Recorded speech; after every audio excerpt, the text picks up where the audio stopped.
Hello hello everyone. Commerce तुम्हें प्रणाम में आप सभी लोगों का बहुत बहुत स्वागत, वंदन, अभिनंदन। पिछली क्लासों में हम लोगों ने ये समझा कि समय के आधार पर जो बाज़ार होते हैं वो कितने तरह के होते हैं। अक्सर 4 तरह के बाज़ार हम लोगों ने पढ़े, जिसमें पहला पड़ा वेरी शॉर्ट पीरियड या उसको मार्केट पीरियड भी कहते हैं, second short period, third long period and very long period.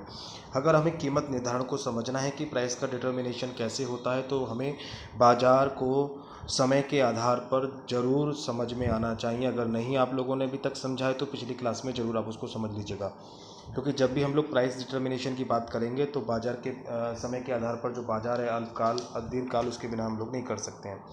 बाकी कंपटीशन के बेस पर जो होता है, प्रतियोगिता के आधार पर जो होता है बाज़ार, वो हमेशा 3 तरह के होते हैं, ध्यान रखेंगे। पहला होता है आप लोगों के पास पूर्ण प्रतियोगिता बाज़ार, पूर्ण प्रतियोगिता को जिसको परफेक्ट कंपटीशन हम लोग कहते हैं। सेकंड मोनोपोली, एकाधिकार। तीसरा होता है इम्परफेक्ट कंपटीशन मार्केट, अपूर्ण प्रतियोगिता बाज़ार। इम्परफेक्ट कंपटीशन में फिर आपके जो है 3 तरह के बाज़ार आ जाते हैं। इसको मोनोपोलिस्टिक कंपटीशन मार्केट, एकाधिकृत प्रतियोगी बाज़ार बोलते हैं, ड्यूओपोली, द्वैधिकार, और तीसरा होता है अल्पाधिकार। इन बाज़ार को हम स्टेप बाय स्टेप एक करके जो एनालिसिस करेंगे। तो आपके सामने आज हम करेंगे परफेक्ट कंपटीशन मार्केट, पूर्ण प्रतियोगिता बाज़ार। इसकी अगर हम बात करें तो पूर्ण प्रतियोगिता बाज़ार जो होता है, देखिए वो आंग्ल अर्थशास्त्री द्वारा दिया गया। आंग्ल का मतलब होता है जो इंग्लैंड के रहने वाले हैं, जो इंग्लिश अर्थशास्त्री हैं, उन्होंने पूर्ण प्रतियोगिता बाज़ार का ये शब्द दिया। इन 19 सेंचुरी में, 1900 शताब्दी में जो है लियोन वालरस नाम के जो अर्थशास्त्री हैं, उन्होंने इसको जो है मार्केट में लेकर आए। 1950 में formulise by Kenneth Arrow and Gerard Debreu ने इसको जो है फॉर्मुलेट किया। फॉर्मुलेट का मतलब इसको जो है विधिवत रूप से मार्केट में लेकर आए, इसको बताया, इस थ्योरी को इन्होंने बताया। अब देखिए, किसी भी पूर्ण प्रतियोगिता बाजार को अगर हमें समझना है तो उसके करेक्टरिस्टिक्स हमको समझ में आनी चाहिए। करेक्टरिस्टिक्स का मतलब कि क्या क्या इसके फंक्शन होते हैं, उसके अकॉर्डिंग हम लोग पता कर लेंगे कि पूर्ण प्रतियोगिता बाजार क्या होता है। जैसे कि इसके नाम से क्लियर है, परफेक्ट।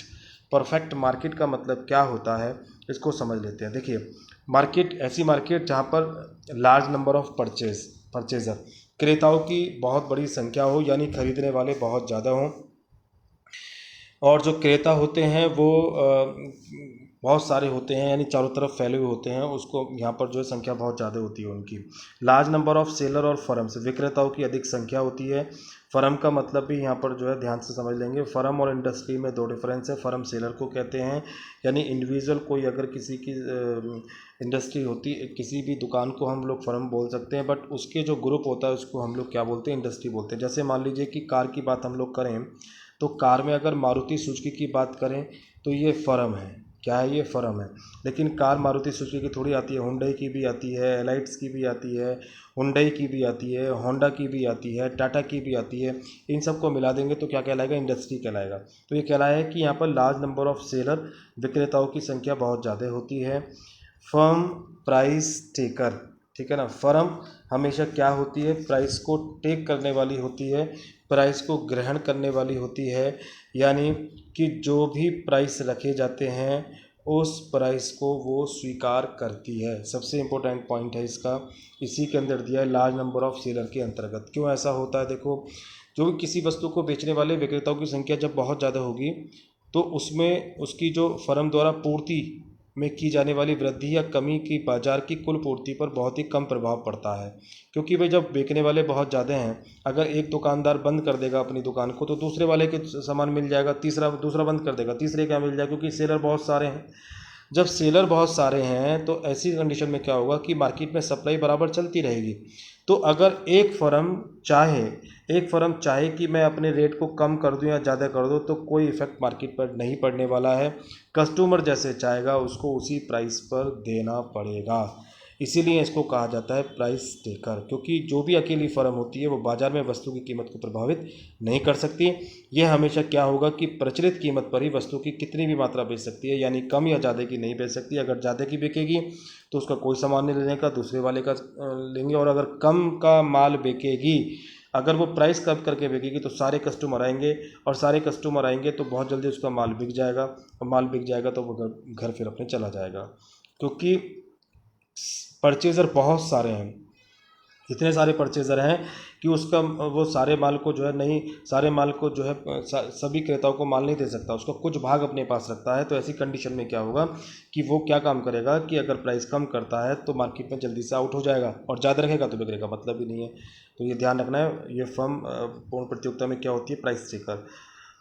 होमोजेनियस प्रोडक्ट का मतलब होता है एक रूप वस्तुएं। एक रूप वस्तु का मतलब होता है कि यहाँ पर जो वस्तुएं होती हैं वो लगभग सभी विक्रेता एक सी होती हैं, और इसलिए क्रेता द्वारा एक विक्रेता के उत्पादन की तुलना दूसरे विक्रेता के उत्पादन को अधिक पसंद करने का कोई कारण नहीं होता है। यानी कोई भी जो भी सेलर है, जो भी परचेज़र है, वो एक दूसरे की वस्तुओं को पसंद नापसंद नहीं कर सकते, क्योंकि सबकी वस्तुएं लगभग सेम होती हैं। इसलिए इसमें यह कोई कारण नहीं हो सकता कि तेरा माल बढ़िया है, मेरा माल घटिया है, ऐसा कुछ भी नहीं हो सकता है। सारी वस्तुएं लगभग कैसी होती हैं, एकसार होती हैं।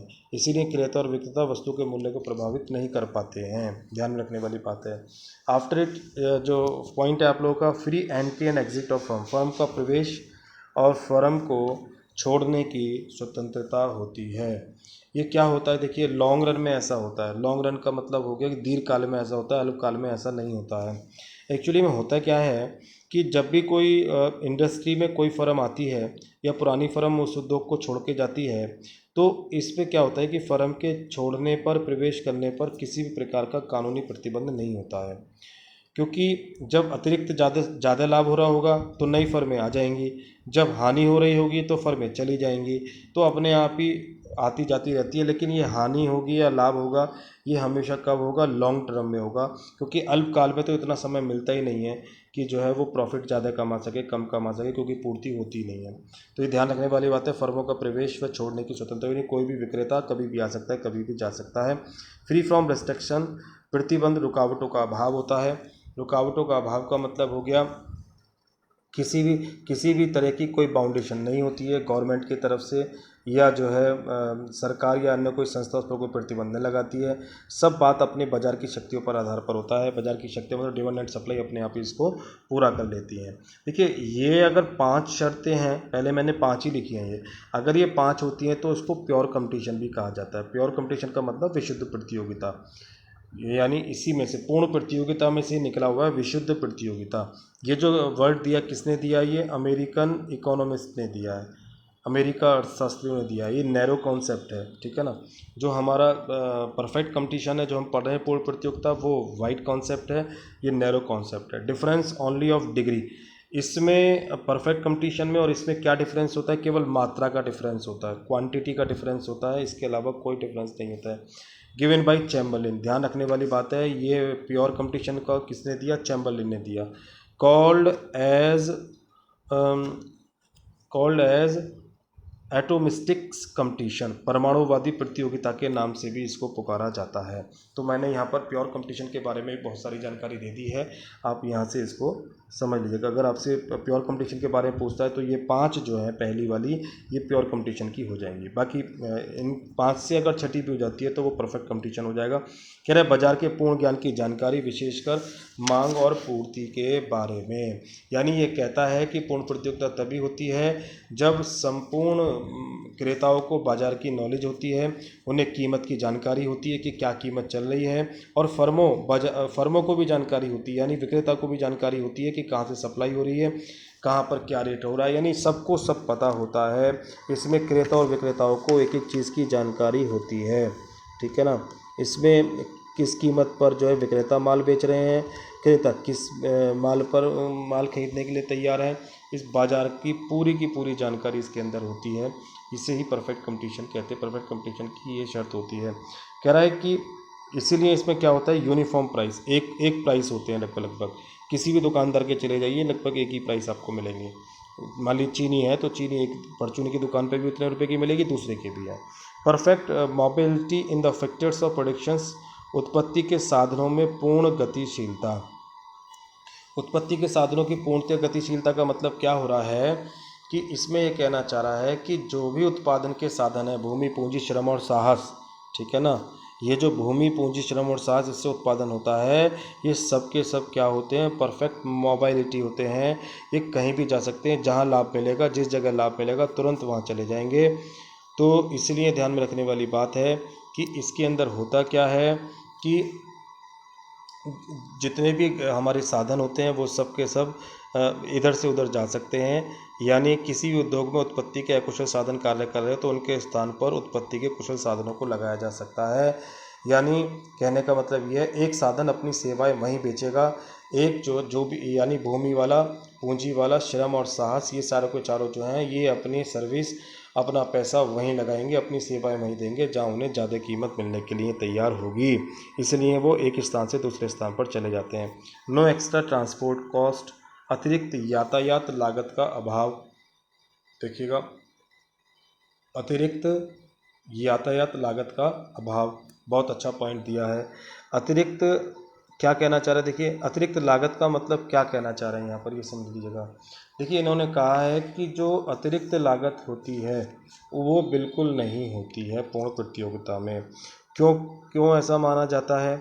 ऐसा इसलिए माना जाता है कि जो फर्में होती हैं वो आसपास होती हैं, यानी पूर्ण प्रतियोगिता में सभी उत्पादक एक दूसरे के समीप माने जाते हैं, जिसमें यातायात की जो लागतें होती हैं वो बिल्कुल जीरो मानी जाती हैं और इसलिए बाज़ार में वस्तु की कीमत भी समान हो जाती है। लिखा हुआ ऑल द प्रोड्यूसर और firms are sufficiently close to each other, यानी सारे उत्पादक और सारे जो विक्रेता होते हैं उनकी दुकान लगभग बिल्कुल आसपास होती है, इसलिए ट्रांसपोर्ट की कॉस्ट जो है नहीं लगती है, माल ढोने की लागत जो है नहीं लगती है। नो सेलिंग कॉस्ट, विक्रय की लागत नहीं होती है।